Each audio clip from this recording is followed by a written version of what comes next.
Hi. ఒక్కసారంటే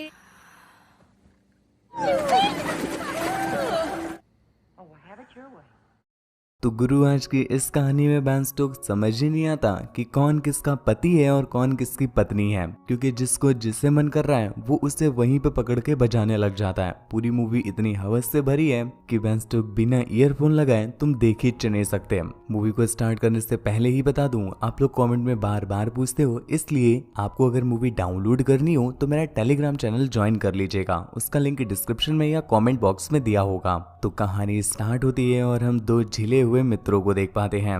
आज झिले हुए इसलिए क्योंकि एक की शादी अभी अभी हुई है और एक शादी करके काफी समय झेल चुका है और झेल भी चुका है। इस वजह से उसका एक बेटा हो गया है और जब से उसका बेटा हुआ है तब से उसकी बाबू ने उसे देना ही बंद कर दिया है और दूध भी वो सिर्फ बच्चे को ही पिलाती है। पर यहाँ पर उसकी सबसे बड़ी प्रॉब्लम ये नहीं है कि उसकी बाबू दे नहीं रही है, उसकी सबसे बड़ी प्रॉब्लम ये है कि उसकी बाबू देती भी नहीं है और हर रात नंगी होकर उसके बगल में सो जाती है। अब उसका ताजमहल देख करके किसी का भी कुतुब मीनार जाग जाए, ये बात तुम्हें और हमें तो समझ में आ रही है, पर उसकी बाबू को समझ में नहीं आती और हर रात वो बिना कपड़ों के उसके बगल में लेट जाती है।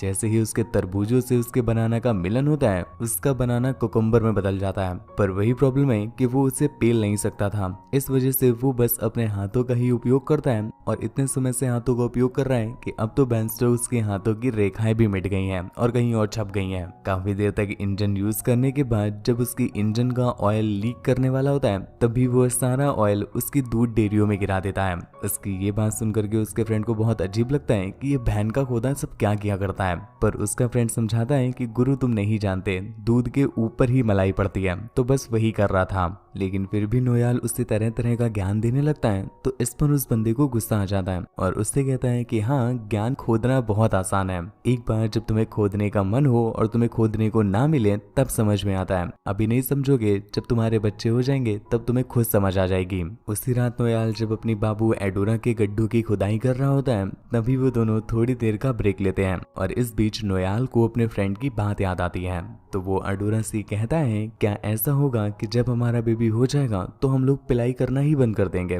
दरअसल ये लोग 1 साल से कोशिश कर रहे होते हैं पर उनका बेबी हो नहीं रहा होता है। नोयाल बेचारा अपनी बंदूक चला चला करके थक गए हैं और अब तो उसमें गोलियां भी कम पड़ने लगी हैं, लेकिन फिर भी निशाना लग ही नहीं रहा था। एडोरा उसे समझाती है कि बाबू तुम परेशान मत हो, तुम बस निशाना लगाओ, उसके बाद तुम देखना मैं रोज तुम्हें पलटा पलटा कर दूंगी। उधर बेबी अगर चीखेगा भी तो उसे शांत करा देंगे, पर तुम मेरी चीखे कभी मत रोकना। उधर हम उसके फ्रेंड बीट्स को देख पाते हैं, जिसकी बीवी आज भी हर रोज की तरह नंगी होकर उसके बगल में आके लेट जाती है और अब वो बेचारा क्या ही करे, तो एक बार फिर से वो अपनी गाड़ी के गियर के साथ खेलने लग जाता है। रात भर की तगड़ी पिलाई के बाद जब वो दोनों सोने जा रहे होते हैं, तभी एडोरा अपना लैपटॉप चेक करती है और उसे हॉली नाम की एक 12 साल पुरानी फ्रेंड का मेल आया था, जो उससे कहती है कि वो उससे मिलने के लिए उसके घर आ रही है। ये सुनकर के एडोरा की थोड़ी सी फट जाती है और वो इस बात को लेकर के चिंता में आ जाती है, पर उसका बाबू उसे समझाता है कि बाबू इसमें टेंशन लेने वाली क्या ही बात है, वो बस तुमसे मिलने के लिए आ रही है,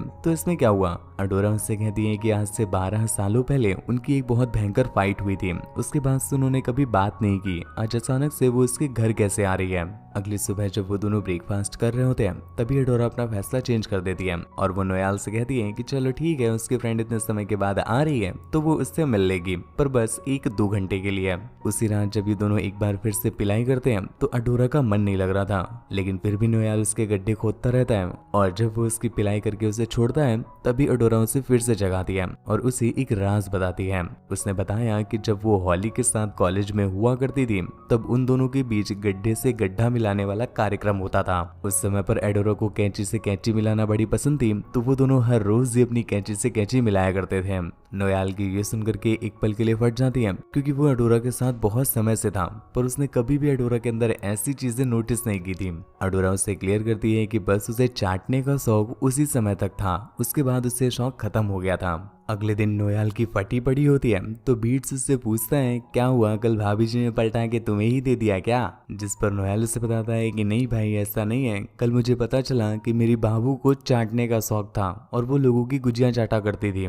बीट्स उसे समझाते हुए कहता है कि अरे यार ये सब नॉर्मल है, हॉस्टल वाली लड़कियों को 9 बजे के बाद पता नहीं क्या हो जाता है, इस बारे में तुम ना ही जानो तो ज्यादा अच्छा है। बस ये समझो कि 9 बजने के पहले पहले तक हॉस्टल की सारी लड़कियां नॉर्मल होती हैं, उसके बाद छोड़ो हटाओ, चलो भाभी जी ने खाना लगा दिया है। खैर खाना वाना खाने के बाद नोयाल को एक आइडिया आता है, क्योंकि ये बहन का पकोड़ा www.kapagrip.com की बड़ी वीडियोस देखता है। तभी उसे एक आइडिया आता है, क्यों ना अपनी बाबू के साथ साथ अपनी बाबू की फ्रेंड को भी पकड़ करके उससे अपना कोका कोला पिला दूं। दोनों ही मेरे कोका कोला की फैन हो जाएंगी और मुझे भी चटकाने के लिए 2 गुजिया मिल जाएंगी। ये आइडिया जब वो अपने फ्रेंड बीट को सुनाता है तो वो उससे वहीं पे गरियाने लग जाता है, क्योंकि ये बहन का पकोड़ा हवस में इतनी तरह से डूब चुका था कि उसे ये भी समझ नहीं आ रहा कि वो अपनी बाबू के फ्रेंड को ही पेलने की बात कर रहा है। बेचारा नोयाल समझ जाता है कि ये बहन स्टोक उसे ज्ञान नहीं दे रहा है, बल्कि उसकी खुद जल रही है, इस वजह से पेलने से मना कर रहा है। इधर अडोरा की दिन पर दिन चोक लेनी स्टार्ट हो जाती है, क्योंकि हॉली के आने का समय हो रहा था। पर उसी दिन हम देख पाते हैं कि हॉली एक दिन पहले ही चली आती है और यहाँ पर नोयाल जब दरवाजा खोलता है तो वो हॉली को हॉली के बड़े बड़े देख करके वहीं पे खड़ा का खड़ा रह जाता है। नोयाल नहीं, छोड़ो हटाओ, समझ तो क्या ही हो गए। हॉली ने भी अंदर से कुछ पहन नहीं रखा था तो उसके पपीते साफ साफ झलक रहे थे और इसी वजह से नोयाल उससे नजरें नहीं हटा पा रहा था। उसने तो सोचा भी नहीं था कि हॉली के पास इतने तगड़े आइटम होंगे। खैर हमें तो लगा था कि अंदर आते ही वो देना चालू कर देगी, पर वो उनसे कहती है कि वो सोना चाहती है, जिसके बाद वो सोने चली जाती है। पर भाई साहब सुबह से शाम हो जाती है, शाम से रात हो जाती है, परंतु हॉली पता नहीं कौन सा माल फूक के आई थी कि उसकी नींद नहीं खुलती। ये लोग भी बहुत परेशान हो रहे होते हैं, कहीं ऐसा तो नहीं हॉली दरवाजा बंद करके अंदर ही उंगली चालन कर रही है। पर कुछ देर के बाद हॉली को होश आ जाता है तो वो लोग उससे मिलने के लिए जाते हैं। हॉली उठ करके अडोरा के साथ कुछ बातें करती है और गले लगा लेती है। इतने में ही अडोरा की फट गई थी, कहीं पलट के चाटने न लग जाए। पर चलो अच्छी बात है कि हॉली ऐसा कुछ करती नहीं। और नीचे जब सभी लोग बैठ करके डिनर कर रहे होते हैं तो नोयाल हॉली को बता देता है कि उससे पता है कि ये दोनों एक दूसरे की चाटा करते थे। ये सुन करके हॉली को तो बड़ा मजा आता है, पर अडोरा की फायर हो जाती है कि ये बहन का खुदा यहाँ पर भी रोने लग गया। पर उसे क्या पता था कि नोयाल के दिमाग में तो कुछ और ही चल रहा है। वो इन दोनों को हल्की हल्की सी आंच दे रहा था ताकि ये जल्दी से गर्म हो जाए और फिर ये इन दोनों का भोग लगा सके।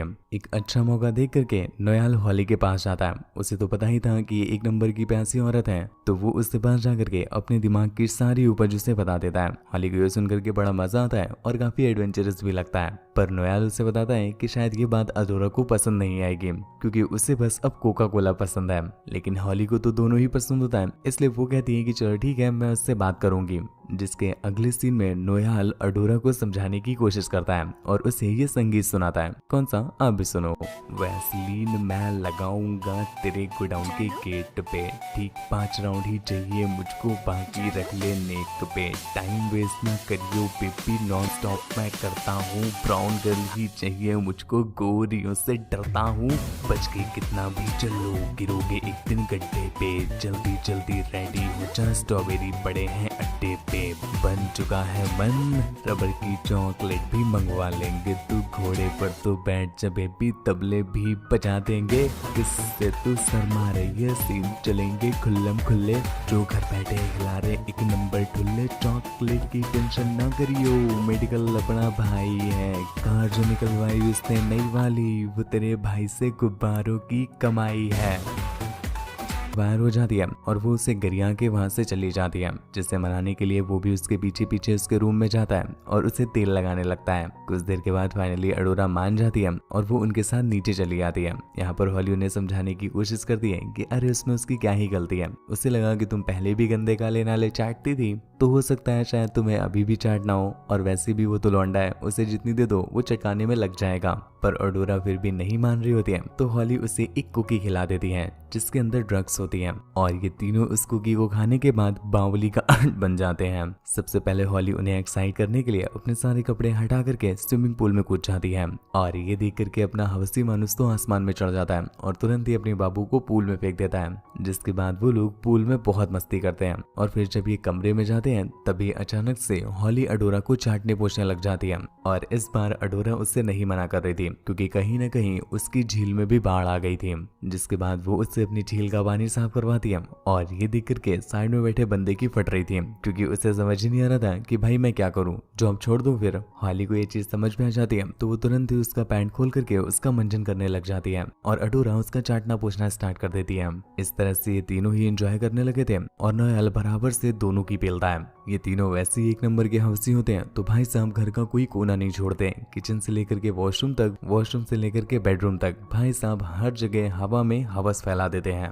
अडोरा ने इतने समय के बाद गहरी गंदी नालियां चाटी थी तो उसे बड़ा मजा आता है और वो इस बार अपनी फीलिंग पर कंट्रोल नहीं रख पाती और वो हॉली को सब कुछ सच सच बताने लग जाती है कि जिस समय पर वो लोग कॉलेज में एक दूसरे की चाटा पूछा करते थे तब अडोरा सच में हॉली से प्यार करने लगी थी। पर हॉली तो हर किसी से चटवाती फिरती थी, इस वजह से अडोरा ने उससे ब्रेकअप कर लिया था। ये बात सुन करके बेचारे नोएल की फट जाती है कि बहन स्टोक ये सब क्या हो रहा है। उधर हॉली भी अपने दिल की बात बताना स्टार्ट कर देती है कि वो भी इसीलिए यहाँ पर आई थी क्योंकि अडोरा ने जो उससे चाटी थी आज तक उसके जैसी उसकी कोई नहीं चाट पाया है। इसी वजह से उसकी बहुत दिनों से याद आ रही थी। और सच बताया तो हॉली को भी उस समय पर प्यार था पर उस समय पर उसे बहुत सारी गुलाबी गुजिया मिल रही थी तो वो काली नहीं चाटना चाहती थी। पर आज उसे बहुत दुख हो रहा है क्यों उसने उस समय पर अडोरा को छोड़ दिया था। पर अभी चाहे तो वो अपनी गलती को सुधार सकते हैं। ये सुनकर बेचारे बंदे की फट जाती है कि बहन स्टोक ये तो उल्टा मेरे पर ही पड़ गया, ये तो मेरी ही गुजिया सलटाने की कोशिश कर रही है। वो हॉली से कहता है कि अरे दीदी हमने तो तुमको घर रेंट पे दिया था, तुम तो सीधा लैंडलॉर्ड ही बनने जा रही हो। एक काम करो अपना बुरिया बिस्तर समेटो और यहाँ से कल्टी मार लो वरना तुम तो मेरी गुजिया पर कब्जा ही कर लोगी। अगले दिन हम हॉली को देख पाते हैं अपना सारा बुरिया बिस्तर समेट करके अपना और अपने प्यार के साथ वहां से निकल जाती है क्योंकि घंटा यहाँ पर उसे कोई देने को तैयार नहीं हो रहा था। उसके जाने के बाद इन दोनों के बीच के भी सारी चीजें सही हो जाती हैं और कुछ समय के बाद अडोरा का भटूरा भी बन जाता है। उधर बीट्स और उसके बाबू के पिलाई वाला कार्यक्रम भी बहुत सही चल रहा था और इसी के साथ ये कहानी यहीं पर एंड हो जाती है। तो गुरु ये थी आज की कहानी, आपको कैसी लगी नीचे कमेंट करके जरूर बताना। चैनल को प्लीज ध्यान से सब्सक्राइब कर लीजिएगा ताकि ऐसी इंटरेस्टिंग वीडियो आपसे कभी भी मिस ना होने पाए। मेरे सेकंड वाले चैनल पर भी आपके प्यार और सपोर्ट की बहुत जरूरत है तो प्लीज लिंक नीचे डिस्क्रिप्शन में दिया हुआ है, अपना प्यार और सपोर्ट बरसाओ दोस्तों। मूवी को डाउनलोड करनी हो तो टेलीग्राम को ज्वाइन कर लीजिएगा, उसका लिंक भी नीचे डिस्क्रिप्शन में या फिर पिंड कमेंट्स में दिया होगा। आज के लिए बस इतना ही, धन्यवाद।